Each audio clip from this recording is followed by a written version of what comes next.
Hello everyone, hope this footage isn't too dark here. I'm just using the GoPro in the house. We just got the Christmas tree up. We just started decorating last night, continuing on today. So at the start of it we have the Netflix Fire on, digital fire, which is really cool. You actually psychologically feel warmer watching this, it's brilliant.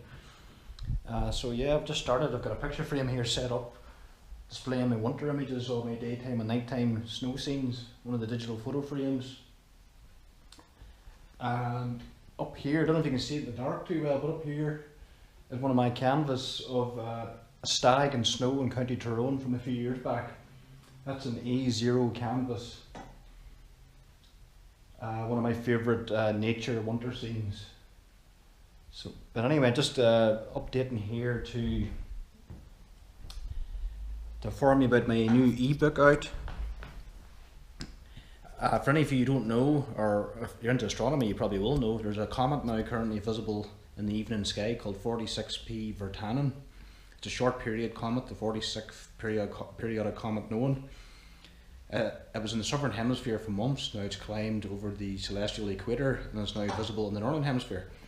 At the moment it's low down in the southeast after dark, but during December, in the middle of December, it's going to make a very close approach to the Earth. In which case it should be a naked eye object. In fact, it's already naked eye now. Observers in the southern hemisphere, trained observers, are already getting it around magnitude 5.5. Some people are even getting it brighter. Some people are getting a coma diameter of 50 arc minutes, and other observers are getting a coma diameter of 72 minutes of arc. For anyone who doesn't know, the actual size of a full moon is 30 arc minutes in diameter. So if that value of 70 is correct, then the coma of this comet is already well over of 2 full moon diameters with room to spare. So it's getting pretty big. But keep in mind that those observers are seeing it from the southern hemisphere where the comet's directly overhead. So you have a very dark sky, good transparency. But for us it's low down at the minute. It currently resides within the constellation, between the constellations of Wirtanen and Cetus, the celestial river and the celestial wheel. It's moving northeast and picking up speed, getting faster and faster as it makes a close approach to the Earth. So during mid-December it'll be very well placed in the east in the evening sky between the Hyades and Pleiades star clusters within Taurus. It's going to be very well placed, especially after the moon sets when the sky is dark. It should be an obvious naked eye object. So this comet will be the focus point of many of my own observing sessions and photo shoots over the next following few weeks, as well as my mates too. We're actually organising some comet photo shoots and comet observing sessions, bringing the telescopes, cameras with us, and we'll maybe get a tracker mount set up and do some tracker shots if the weather works out. So that's going to be of interest for many. On that subject, I have wrote an ebook on comets, on observing comets. It's called Hunting Celestial Wraiths, an Observing Guide to Comet. I'll just attach a screenshot now of the cover.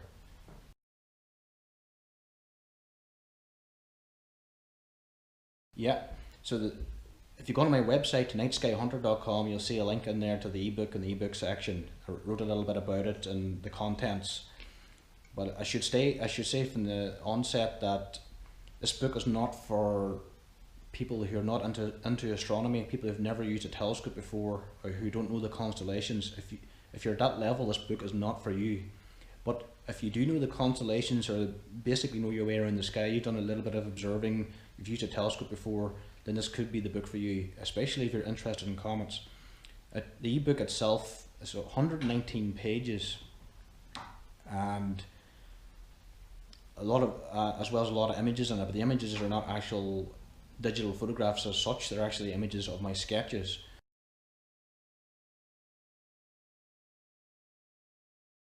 So the book is all about visual observation of comets, how to visually find and observe comets for your binoculars or telescope or the naked eye, and how to record your observations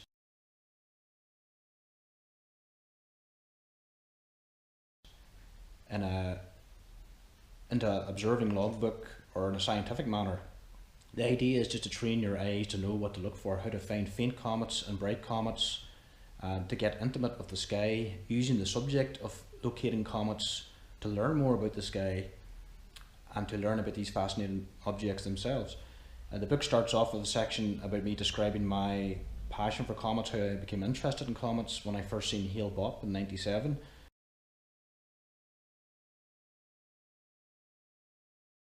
Then it progresses into how comets are named, the life of a comet, and then we get into resources for what sites you need to go into to find out if there's a comet visible tonight. After that, it delves into the heart and soul of the ebook, which is all about structures within a comet. What kind of structures are there within a coma of a comet, like the false nucleus, jets, fans, envelopes, that kind of thing. And then we get into tails, the ion plasma tails, and the dust-rich type 2 dust tails with synchronic bands and things like that, and striae. We get into that subject matter with sample sketches and a few images. Also about how to measure the diameter of the coma for your telescope, how to measure the length of a tail for your telescope, how to make the magnitude estimate of a comet using various visual techniques, and how to rate a degree of condensation, the DC value, how condensed or diffuse a comet is. The scale is on there described along with sample sketches over the years. And then it goes into logbook extracts and showcasing more of my comet sketches and some of my own observing sessions from my logbooks. So I actually describe observing a particular comet from years ago, what it was like, atmospheric conditions and so forth, try to give you a taste for what it's like to hunt these celestial objects down, these wraiths as I call them, these phantoms of the sky. So the idea of it is just to train you to observe how to observe comets accurately on a scientific level, or even at a basic level, just for the fun of it, how to locate them, find them, observe them, measure them and enjoy them and be impressed by them. So if this is something you're interested in, then by all means go on my site, check it out. It's a PDF download, it's best viewed on a laptop or PC. Just drop me an email or drop me a message through Facebook or Twitter. You can. The price is $5.99 and I will send it to you as a download, and that's it. So by all means let me know if you're interested in that kind of thing and give me some feedback too. And if you have read it, and I know quite a few people have already and they've been very supportive, if you feel like writing a review I could put on my site, then please do contact me, email it over. So that's really about. Yeah, so why not check it out? I've a little bit of information about it there on the article. A couple of samples from the ebook itself. It's mostly my sketches. There's an example of one there of a comet. I even have a section on how I sketch, how I record, the kind of information you need to record, how to improve your observations. And I've a list here of the various aspects of what's on the ebook.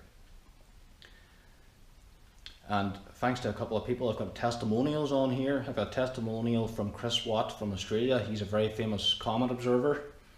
He's been observing comets all his life. He's an excellent visual observer. Anytime you're on the internet and there's a new comet discovered or latest news about how a new comet's doing, you'll see an observation on there, and I guarantee it's from Chris Watt. So he was a good guy. He helped me proof the book. He checked the content to make sure the comet information is correct, which was very nice of him to do so, so thank you, Chris. And I've got another testimonial here from John McConnell. You can read that on the site. John McConnell is a good friend of mine, long-time observer, must be observing now for about 50 years. He specialises in a lot of fields within astronomy, including noctilucent and clouds, the aurora, lunar observation, solar observing, but also a big fan of comets as well. In fact, he got into comets from observing Aaron Roland in 1957, which he wrote here in the testimonial. So John, thank you for writing that, and thanks for proofing my book as well, for going through it, and for your support.